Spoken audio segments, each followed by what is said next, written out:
fans of Beyond Wrestling. This is Denver, Colorado, the man, not the place. You're joining us for the 12th installment of All Killer, and we're going to be kicking things off with a tag team match between the Minutemen and the Hoodz, longtime rivals in New England. We've already seen them match up once before in Beyond Wrestling. Of course, it was the Minutemen that were victorious, Devin Blaze and Tommy Trainwreck. And I think that Kris Pyro and Davey Cash of the Hoodz are going to be looking to use this opportunity to rectify that loss. Going to be very careful of the combination out of the Hoodz, a team that has been competing side by side for close to a decade. Of course, we see Devin Blaze of the Minutemen exchanging some words with Kris Pyro, and I think one of the reasons that the Minutemen have been successful is because they are two very different wrestlers that complement each other very well. So all those different dynamics at play as we see Devin Blaze looking to square off with Kris Pyro. Pyro, the smallest competitor in the match, but I think that he probably packs the biggest punch. One of the most sound strikers that we have seen in Beyond Wrestling. Vicious with those forearms. And again, the Minutemen and the Hoodz have faced each other on numerous occasions. So I can't say that I'm surprised to see a somewhat conservative filling out process because both teams know what the other is capable of, and I don't think that either one wants to make that first major mistake. There we see Kris Pyro getting separation, immediately retreating to his corner. And while Devin Blaze get the better of that exchange, here comes the fresh Davey Cash. Cash comes charging in and gets tripped. Going right for that pin. He's able to shoot the half Nelson, now keeping control of that left arm. Davey Cash rolling through. And again, retreating to the ropes. And now we see Devin Blaze tagging out to Tommy Trainwreck. Kris Pyro made the same mistake as his partner, came charging in, got taken down. And now we see the combination on display out of the Minutemen. Right into that pinning combination, no wasted motion whatsoever. And the Minutemen looks like they have the Hoodz number, not only defeating them previously in Beyond Wrestling, but I mean, they've had the advantage for the entire duration of this contest so far. Now it looks like Devin Blaze is going to be looking to fly. Not sure if he realizes, but Kris Pyro there we see charging in with that forearm. Now looking to target Tommy Trainwreck. Out of the way. And Devin Blaze rolling into the ring and diving over with that plancha, wiping out both members of the Hoodz on the floor.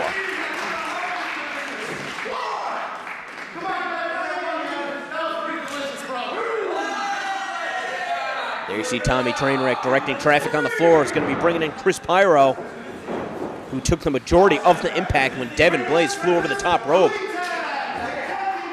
And now we see the Minutemen effectively using their tag team combinations. Even if Kris Pyro wanted to tag out right now, Davey Cash is not in his corner, but instead in the corner of the Minutemen. Devin Blaze the glancing blow.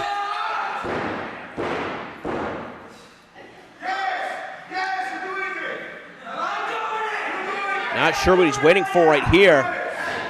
Taking way too much time. That was not the time that you want to try and appeal to the wrestlers here at Beyond Wrestling.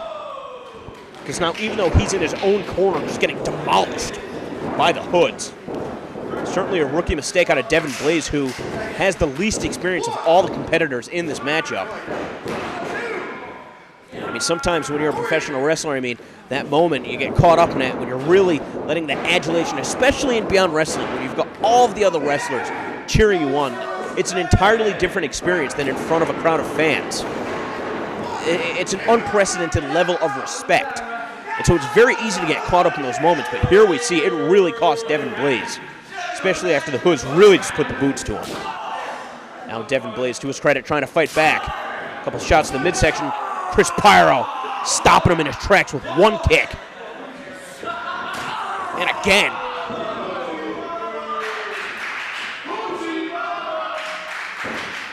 Now Kris Pyro tagging in Davey Cash. We're going to see some of that signature tag team offense from the Hoodz, sending Devin Blaze hard into the buckle. Cash comes running up the clothesline. The kick from Kris Pyro and charging it with that forearm. Blaze, perhaps on instinct alone, I mean, he knew at least to try and keep his shoulders off the mat, but he was overpowered by Cash. That exchange only good for a 2.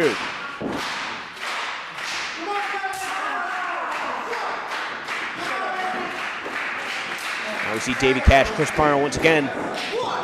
Looking to bend the rules. They've got until that 5 count. Devin Blaze hooked up and taken down with that double Russian leg sweep.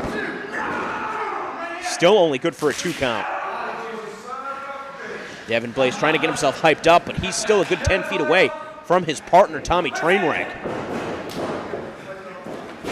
Once again, the quick tags. I mean, the Hoodz have been extremely effective since they've been on control as far as cutting the ring in half. Devin Blaze finding the energy to get up and over Kris Pyro, doing his best to mount a comeback, just thrown right into the waiting arms of Davey Cash. But look at this, able to shift his body's momentum to take down both of his opponents. Can he make the tag? The Hoodz come charging in, Blaze was out of the way, and here comes Tommy Trainwreck. Plowing through with the elbow and the forearm, and a drop kick onto the big man. Tommy Trainwreck, very effective throwing his weight around. Able to duck out of the way of the clothesline attempt, breaks through the second, and connects with a double clothesline of his own.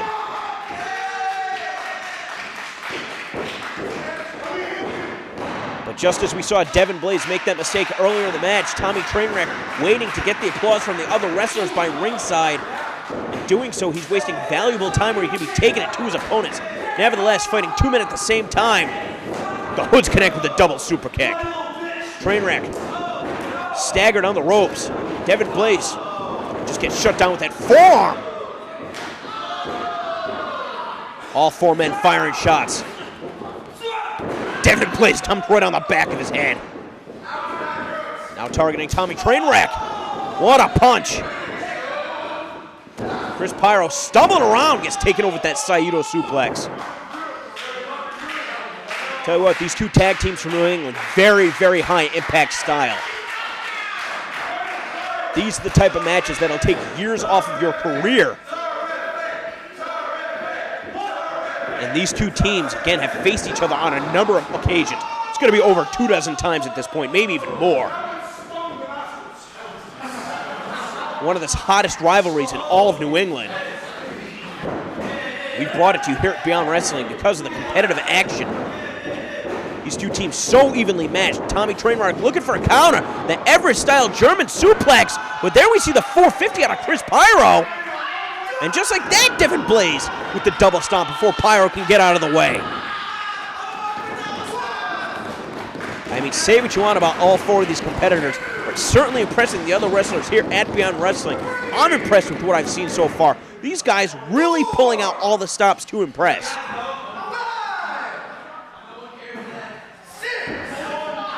All 4 competitors in this match feeling the effects. Not even 10 minutes in. Kris Pyro, the first to his feet. Out of the corner of his eye. Saw Tommy Trainwreck, but took his eye off of Devin Blaze. Really paid for it. Now Davey Cash came running in. Able to kick out of that schoolboy attempt. Now looking for a DDT on Tommy Trainwreck. Trainwreck with a counter. He's got Cash up on his shoulders. Tagging in Devin Blaze, going to be looking for another double stomp. Oh! Just charging with a senton right on his opponent's head. As Tommy Trainwreck takes Davey Cash down with that Death Valley driver. The Hoodz are in serious trouble. We see the official checking on Davey Cash. He could have been seriously injured on that exchange. Oh! And behind the official's back, we see Kris Pyro with a low blow to Tommy Trainwreck, smashing his face off the concrete wall. Almost gonna wonder if Davey Cash, whether or not he's hurt. Look at this! Flipping him over. And that jumping double tombstone pile driver, that's gonna be it.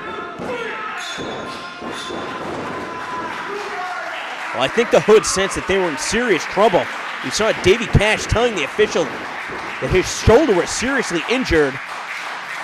It looked like that was just a tactic to stall, to distract the official so Kris Pyro could come in and hit Tommy Trainwreck low, leaving Devin Blaze alone in the ring to contend with that maneuver. A running, double-jumping spike pile driver. And that was enough to pick up the victory for the team of the Hoodz, evening the score, at least in Beyond Wrestling, with both teams picking up a victory. You've got to think at some point we're going to be seeing a rubber match. Chop two up then. Chop two up on that, guys.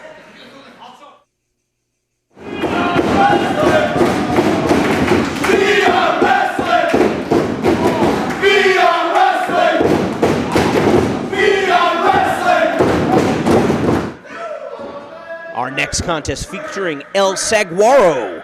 Saguaro, something to that effect. I mean, he's not a competitor that we see too frequently in Beyond Wrestling. A bit of a wrestling cactus. And Johnny Miyagi, who has one of the worst records in Beyond Wrestling. He has not picked up a single win in his entire Beyond Wrestling career, perhaps expending way too much energy trying to attack the poncho that El Saguaro wore to the ring. I think that perhaps he should be saving some of that energy for his opponent.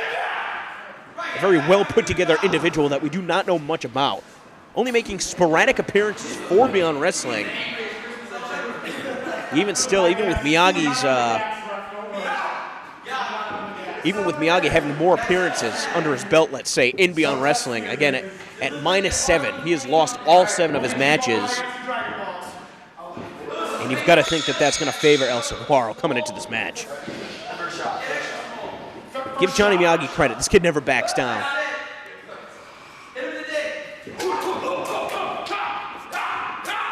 Miyagi with about a dozen shots, and only one from Saguaro to stop him in his tracks. And now the headbutt with the spikes. And again.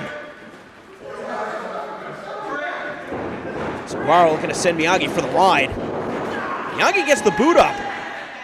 Now Miyagi up to that second rope. Oh, but look at that. The flying headbutt. Johnny Miyagi was going to be looking to come off the top, was not even afforded the opportunity. And now the strength on display with ease being pressed overhead by Saguaro. And pressing him. This guy's going to be one of the strongest wrestlers we have ever seen in Beyond Wrestling. Just slamming Miyagi down to the mat.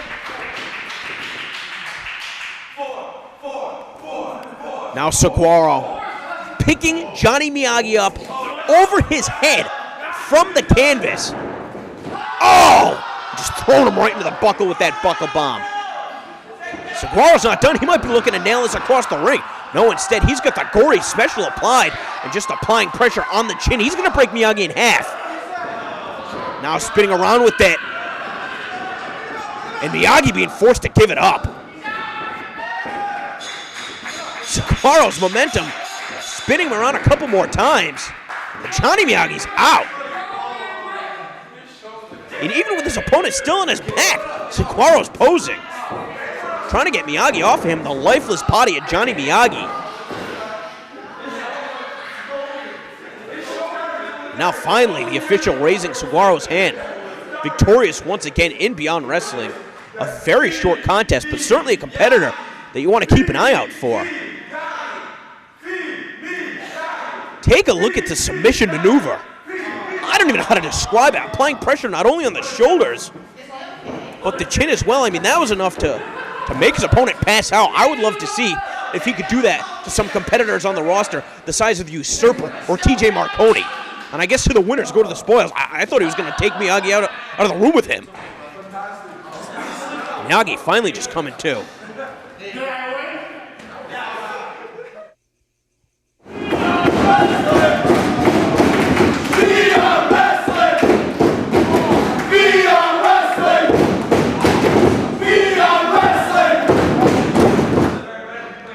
Our love-hate relationship with Pinkie Sanchez continues as he has returned to Beyond Wrestling this weekend, where he's going to be taking on the Black Baron. And I would anticipate that this would be a more competitive match than the one we just saw between Saguaro and Johnny Miyagi. Of course, the Black Baron victorious in his 2 previous encounters here in Beyond Wrestling, defeating both Charade and Biff Busick. We're going to see if he's going to be able to keep that momentum going against Pinkie Sanchez, one of the most traveled competitors in all of Beyond Wrestling. He's competed for Dragon Gate, Evolve, CZW, Chikara, Interspecies Wrestling, and now his travels have brought him back to the New England Pro Wrestling Academy here in North Andover, Massachusetts. He's going to be going one-on-one against the Black Baron this weekend. Black Baron, I'm going to have to say, right from the rip, is going to have the strength advantage. And don't think that Pinkie Sanchez doesn't know that. I think that he's going to be looking to lure Baron in a trap, and knowing that his opponent is larger than him, was trying to take Baron down to the mat, but Baron was able to slip out the back door before Pinkie could apply that side headlock, and now Baron is in control with a front face lock.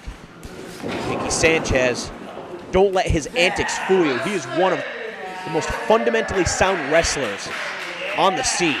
A true student of the game. Even though he's got his own special brand of charisma, you would never believe the extent to which this guy watches his tapes. And unbelievable that he could even be in a place that would have internet access to watch on YouTube. Never mind the thought process involved in trying to figure out how Pinkie Sanchez could even get a television or a VCR or a DVD player. I assume he just goes to other people's houses and borrows and steals their stuff. This can't be confirmed, though. What can be confirmed is that he's back in control with that side headlock.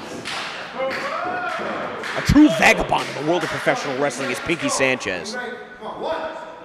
And here we see a clean break from the Black Baron. Oh, I was completely wrong. I spoke too soon, and I apologize for that. Lighting up the chest of Pinkie Sanchez with a thunderous chop.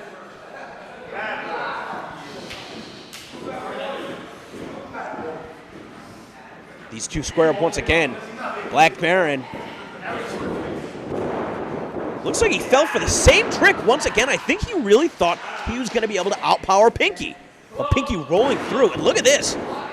Black Baron with that head scissors, able to counter the powerful legs of the Black Baron. But Pinkie Sanchez using his speed and agility, his cunning, his guile, call it what you will, to find an escape. Pressing away the legs of the Black Baron. And he's out. Before applying a side headlock of his own. Baron once again perhaps going to be looking for that head scissors. No, instead using his lower body strength to get back up to a vertical base with ease. Now tripping out the leg of Pinkie Sanchez before applying a side headlock of his own. And just as we saw in the first match, although for different reasons, because this is a first time ever encounter, again, somewhat of a filling out process. Because of the same reason, though, in the sense that neither of these competitors wants to make the first big mistake. At the same time, because Pinkie Sanchez and Black Baron have never tied up before, they're going to be trying to evaluate their opponent's strengths and weaknesses. See if there's any chinks in the armor that may be able to be exploited as this match continues.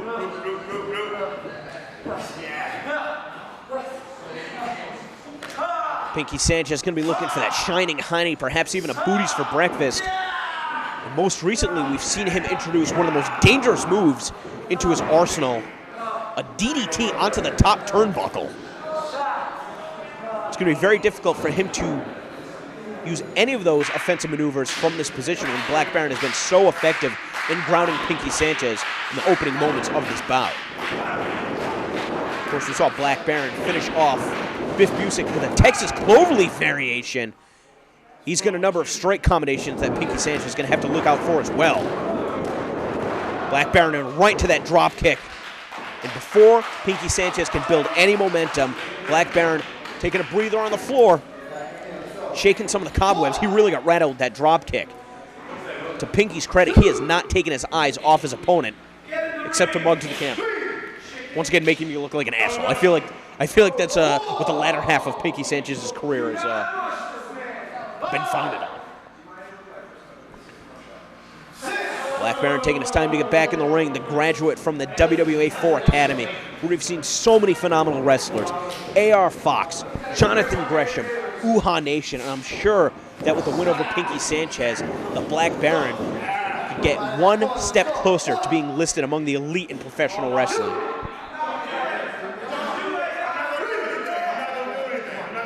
Black Baron saying he's not going to do anything, but Pinkie Sanchez did not make the same mistake twice. And now 3 shots to the chest of the Black Baron. They send Baron for the ride. Baron just too strong, able to reverse the Irish whip. But Pinkie quick enough to get the boot up. Gets caught with the inverted atomic drop. And look at the strength of Baron on display. Pinkie Sanchez up across his shoulder and driving him down with the elevated backbreaker. Pinkie's hurt. Pinkie, a very resilient competitor on it too. Now Black Baron grabbing a handful of hair to bring him off the mat. Sending Pinkie Sanchez from pillar to post. Pinkie unable to even stand up. That's how much impact was off that Irish whip. Knocking the wind out of him and knocking him down. And then we see Black Baron get into his face. I gotta say, I like it's more aggressive, this more confident side out of Black Baron. Again, Pinkie Sanchez collapsing in a heap of himself. Here back, Black Baron asking Pinkie Sanchez, how does that feel? Even though he hooked the leg, still somewhat lax on the lateral press. And I think that even though Baron is in the driver's seat right now, he can't afford to allow himself that one mistake where Pinkie Sanchez really could create an opening and capitalize to shift the momentum of this match back into his favor. Black Baron trying to get Pinkie Sanchez overhead with that vertical suplex. I thought Pinkie had a counter. Look at this. Pinkie struggling to get to his feet, and twice Black Baron able to display the strength, preventing Pinkie Sanchez from getting back on his feet before finally taking him over. Again, a very ineffective lateral press, and Pinkie Sanchez was on it too. Now Black Baron, once again picking Pinkie Sanchez up off the mat, just depositing him on the floor. Black Baron's going to be looking to do more damage on the outside. Perhaps going to be looking to slam him into that concrete pillar right in the middle of the New England Pro Wrestling Academy. Or instead take the fight to the floor. Again talking trash. Now just rolling him up in that padding. Turning Pinkie Sanchez into a burrito. A human burrito. Or a blunt. Oh! Or a senton target. And even with that padding, I'm sure having 250 pounds of the Black Baron come crashing down the small of your back probably doesn't feel good.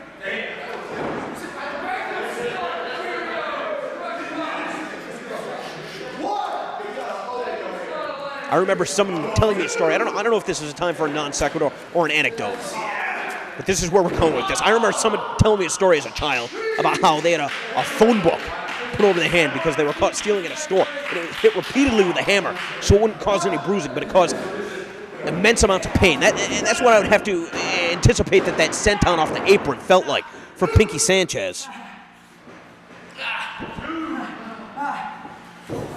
Black Baron, I mean, it's pretty obvious that he's going to be continuing to target the back, especially after that backdrop suplex on the apron.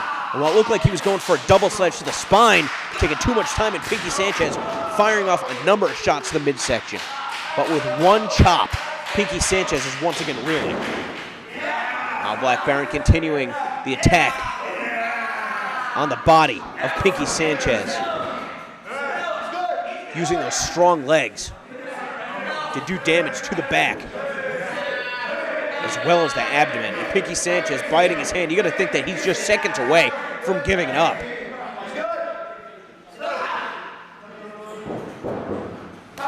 Pinkie connecting with a second elbow. Now a third. Baron's keeping the hold on. That fourth one caught him right on the point of the jaw. Baron forced to give up the hold. But Pinkie's really struggling to get back up to his feet. Only a glancing blow. And as a result, Baron just comes charging in with an elbow. Pinkie did not get nearly enough of that kick. Now Baron once again looking for an Irish whip. Instead, turning his attention to the official who was applying the count. I mean, Baron has to get Pinkie out of the corner. Pinkie able to jump over and ride Baron down face first into that second turnbuckle. Now Pinkie comes charging in, catching him high with the ass to the face. Pinkie finding his second win here. He's all fired up, taking the Black Baron down with that face crusher. And this is where Pinkie is at his most dangerous. Comes charging in, able to take the Black Baron over the top rope with that clothesline. Now Black Baron once again finds himself on the floor, but he is not in control. I think that's how that word's pronounced. Now Pinkie Sanchez looking to build up momentum and just setting himself over that top rope. Cannonball style, wiping out Black Baron on the floor. Pinkie Sanchez letting everybody know that he's okay. I'm not convinced. Slow to capitalize. I think some of the foam coming out of that padding, throwing it at the Black Baron. Perhaps he should have been thinking about bringing Baron into the ring because Baron just sent face first Pinkie Sanchez into the hardest part of the ring. And Pinkie's out.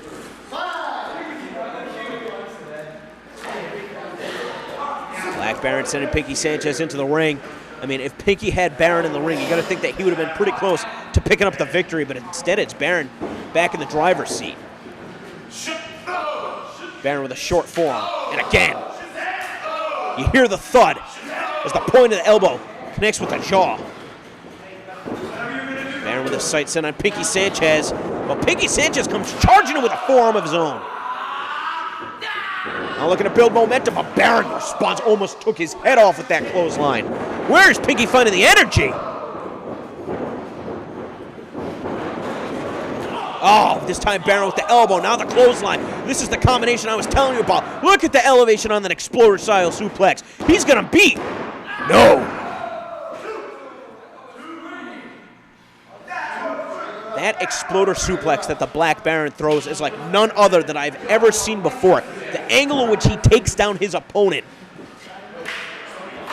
And yet somehow Pinkie Sanchez still managed to kick out of it. And this is what Black Baron does not want to do. He does not want to bring Pinkie Sanchez up to the up to that top rope, because that's where Pinkie can find a counter to perhaps go for that DDT, perhaps go for the booties for breakfast. But Baron has his sights set on something else, trying to bring himself to the top rope, perhaps looking for a top rope exploder. But as I predicted, Pinkie was able to sweep out the legs, and the Black Baron get out of the way. No, instead take it down. Oh, just crushed. Nowhere to go. Pinkie Sanchez with all of his body's weight, having to spend a couple extra seconds bringing back Baron. Having to bring the Black Baron to the center of the ring, and that could have cost him. Baron is dazed and confused right here, but he's still in the running to pick up a victory in this match. With Baron down on a knee. Pinkie finally connecting with the kick that he was looking for.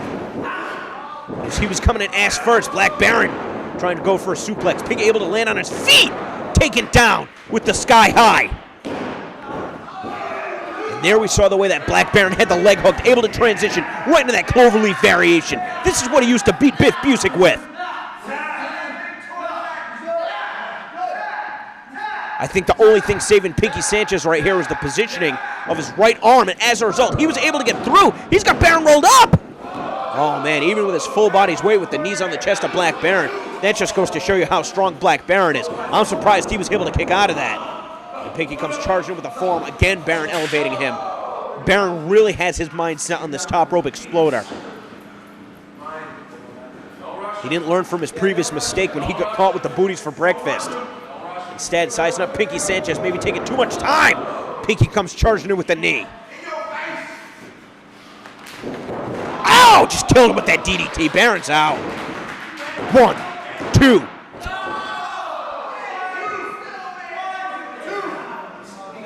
I think the look on Pinkie Sanchez's face tells it all.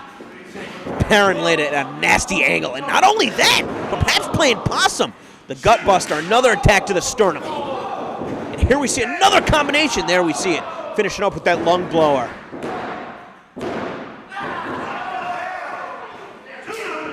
Now we see Black Baron once again getting in the face of the official. And while I like the aggressive side of Black Baron, I like it more when it's directed at his opponent, not the person responsible for officiating the match. Until that Black Baron's starting to get a little bit frustrated, taking that strap down, perhaps signifying that the end is near. But I think once again he has his mind set on hitting that exploder suplex from the top rope. Every time he has brought Pinkie Sanchez to the top rope in this contest, it has backfired. Will the third time be the charm?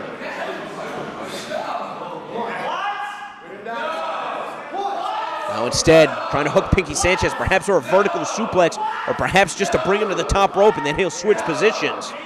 He's got Pinkie hooked. Pinkie's firing shots to fight off. And look at the position that Pinkie's put himself in. Oh, and he nailed that DDT on the top buckle. There ain't no kicking out of that. And with the jackknife pin, Pinkie Sanchez is victorious. A very hard-fought, well-earned victory over the Black Baron. And I'll tell you what, even though Beyond Wrestling's love-hate relationship with Pinkie Sanchez continues, it is good to see Pinkie Sanchez back in the New England Pro Wrestling Academy, because there are so few competitors like Pinkie Sanchez. One of the most unique individuals currently on the scene. His heart, his determination, his charisma, his experience, when you put it all together, he's just one of the very best. I don't know how else to put it.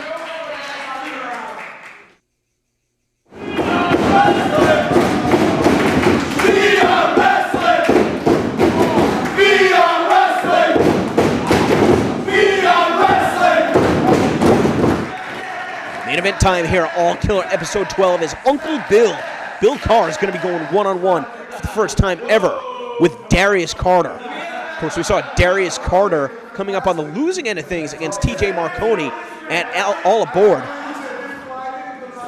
And that was the last time that we saw Darius Carter in a Beyond Wrestling ring. That was also the same event where we saw Bill Carr, Tim Hughes, Dan Barry, and Ken Scampi, the combination of Team Tremendous, able to defeat the Professional Revolution, forcing them to disband. But now that both of these competitors find themselves in the same ring in a singles match, you got to think that neither has much to lose, but both competitors have a lot to gain. Of course, Bill Carr, a product of the WWE developmental system, never called up to the main roster, and he feels like he still has a hell of a lot more to contribute to professional wrestling. Of course, what better way to express himself by coming to Beyond Wrestling, where there's as few restrictions as you can even imagine. Of course, we see Darius Carter is being mocked for his golden posterior. Darius Carter, one of the most tenured members of the Beyond Wrestling roster, made his debut at the Keep the Streak Alive studio taping. Now we're dating ourselves. That's going all the way back to June of 2010. And I think Bill Carr perhaps thought they were chanting about his butt. And instead of Addie Stark kissing Darius Carter's butt, she punched him in the ass. So there's that. And Bill Carr once again back in that booty up. Of course, earning the moniker Uncle Bill from the other wrestlers here because he's just such a fun guy. Bill Carr loves wrestling, loves having a good time. And you see a lot of competitors like that have come to Beyond Wrestling, the fun-loving types. Especially a guy like Johnny Cockstrong. I think that he really epitomizes that style of wrestling. And the official, I guess, checking Bill Carr's posterior for any possible weapons. It looks like this match will continue as scheduled.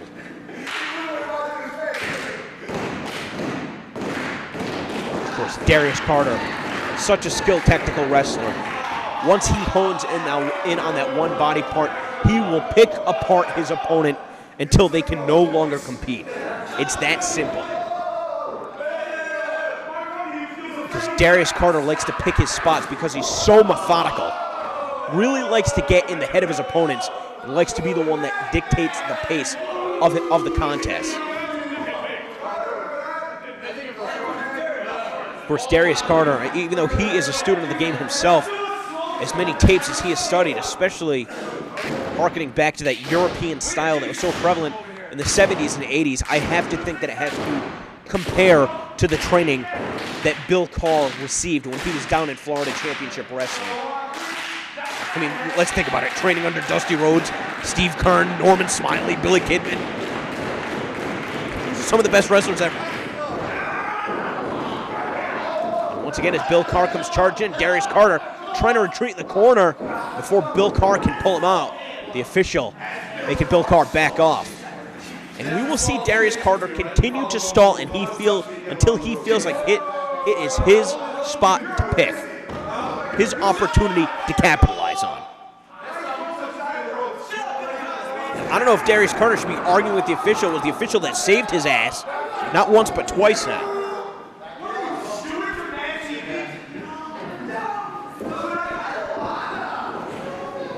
Perhaps finally Darius Carter, after being in the ring with Bill Carr for close to 3 minutes, locking up, able to avoid tying up with that collar and elbow, instead going right to the waist lock and doing what he can to try and take that vertical base away from Bill Carr, having no success whatsoever. And Bill Carr using his ample posterior, the big behind, the butt bump, call it what you will, to take Darius Carter off his feet. And Darius Carter at this point has to be humiliated. There we see his temper really getting the better of him.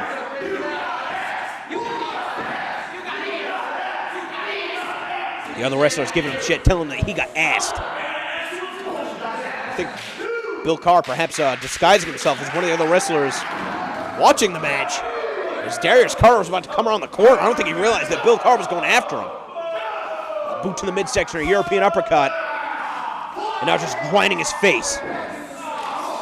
Oh! Just snapping that steel cable right in the face of Bill Carr. Bill Carr fighting back and swinging those wild haymakers. That is what Darius Carter has to avoid getting hit with. Oh, hit him over the head with that garbage can lid, risking disqualification. Oh, and now a headbutt right to the side of the head, sending Bill Carr face first into that concrete pillar. And now the back of his head. Darius Carter very aggressive. If I'm not mistaken, I think I see blood on the hands of Bill Carr. I'm not sure where he's bleeding from. Darius Carter went for that enziguri. Bill Carr was out of the way. Yeah, that's definitely blood trickling from the nose of Bill Carr. Almost gonna wonder if when Darius Carter snapped that steel cable, if he didn't break Bill Carr's nose.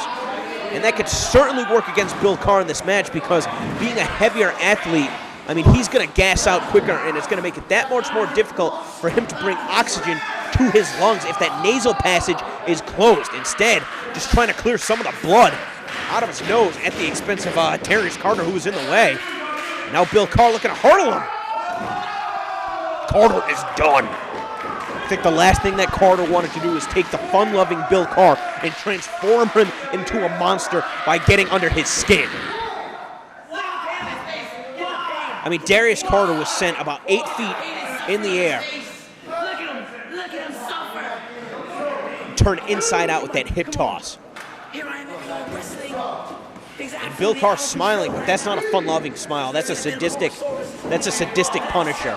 And as soon as he brought Darius Carter into the ring, Carter went with the wherewithal to sneak out. Now trying to get a breather. Oh no, instead spitting water on the face of Bill Carr. Throwing the bottle right at the side of the head. And again, as the blood continues to pour out of the nose of Bill Carr, sent face first into that steel post. The majority of this match contested on the floor. And Bill Carr once again sent face first into the post. Carr clutching the back of his head. Carter sizing him up right here.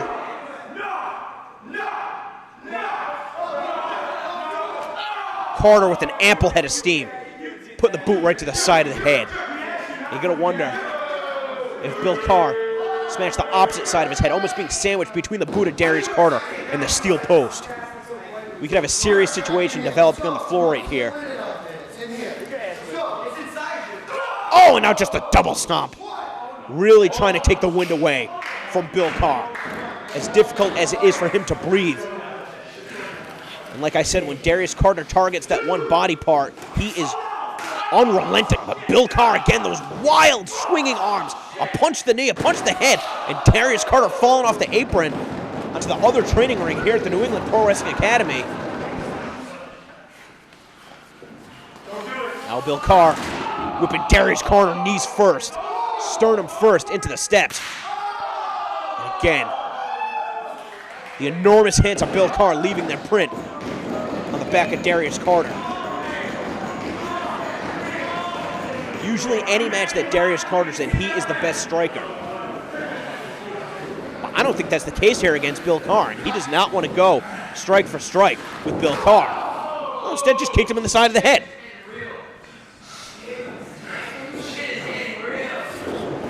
Now Darius Carter coming off the ropes. Just a drop kick right to the face of Bill Carr. I mean, to Carter's credit, he is really putting a lot behind each and every one of these strikes, really trying to make them count. And that's one thing. I think we've only seen Bill Carr compete in one singles match in his tenure here in Beyond Wrestling. I believe it was actually when he made his debut at the Off the Grid studio taping against Mark Sherman.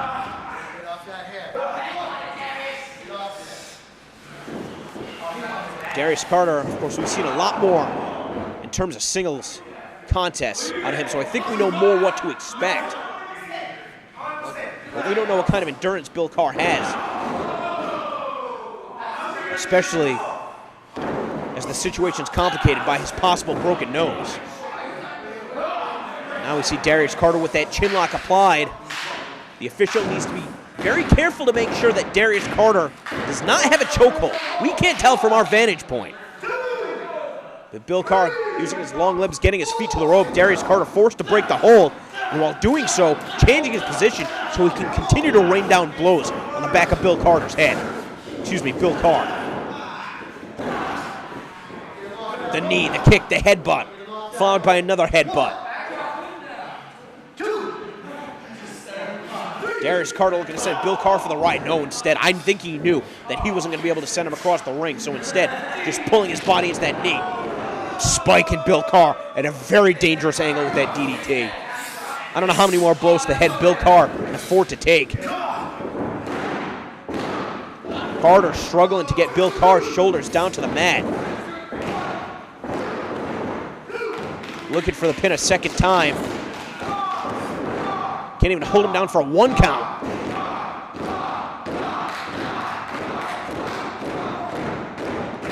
Some of the wrestlers on ringside starting to come aside for Bill Carr. But it does not seem like he has the wherewithal to feed off that energy. I mean, Carr is really in a lot of trouble right here. And Carter continuing the shots to the back of the head. Everyone a potential knockout blow. Once again, he's got that chin lock applied. It's only about a half an inch that separates a chin lock from a chokehold. We see the official trying to get his hand in there to make sure that Carter is not blocking the windpipe and instead trying to cut off the flow of blood to the brain. But instead, the harder he squeezes on the head, the more blood pours out of the nose of Bill Carr. That may be part of his strategy. He's trying to get the blood to rush the head of Bill Carr, to force him to bleed more.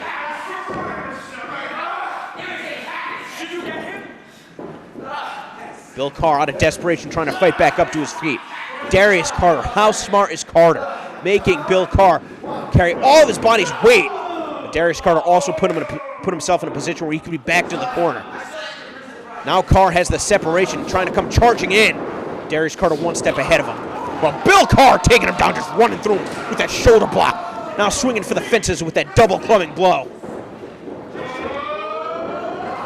And again with the clothesline. Bill Carr's arms. Oh my God! The short arm clothesline holding on to Darius Carter. Marking his territory before picking him back up. And again. Darius Carter not even stirring. But Bill Carr looking for retribution. The third one turning Darius Carter inside out. And Bill Carr ain't done. Now pulling him in. Just toss him over with that exploder. Darius Carter convulsing in the ring. Does Bill Carr have him beat? That's about as close as it's going to get. There was not a lot of energy behind that kick out. You see the pain etched on the face of Darius Carter. Clutching his back. I mean, he is really in a world of hurt. And that's one thing is that if Bill Carr, I mean, oh my God! Well, clearing the blood from his nose, I mean, really setting a point here to the other wrestlers that this is one bizarre individual in Bill Carr. And again, trying to use his arm as a weapon. Darius Carter able to avoid contact. Came charging in, looking for that foreclosure. But But Bill Carr elevated him up on his shoulders. Bill Carr almost contacting with the official. And again, we see a low blow. This time, out of the range of the official, and I think that was the knockout blow that knocked out Bill Carr. Struggling to roll him over. He's dead weight. And with all of his body's weight stacked up, Darius Carter returns to his winning ways, picking up a victory over Bill Carr.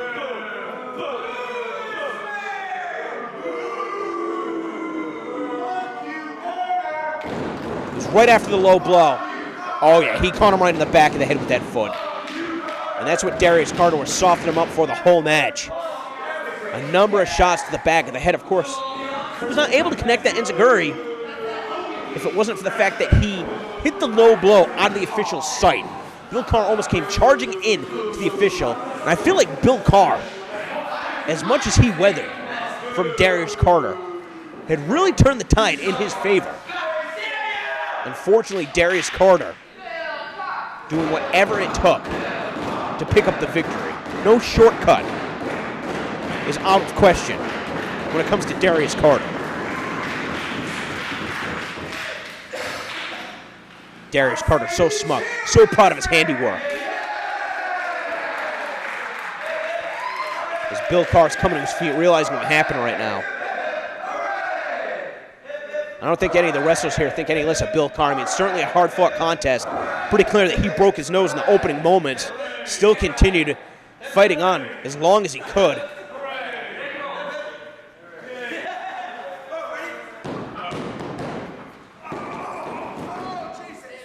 Trying to bring himself out of the ring, falling down. There we see TJ Marconi, a rival of Darius Carter, helping Carr back up to his feet as we conclude this episode of All Killer. Thanks for joining us.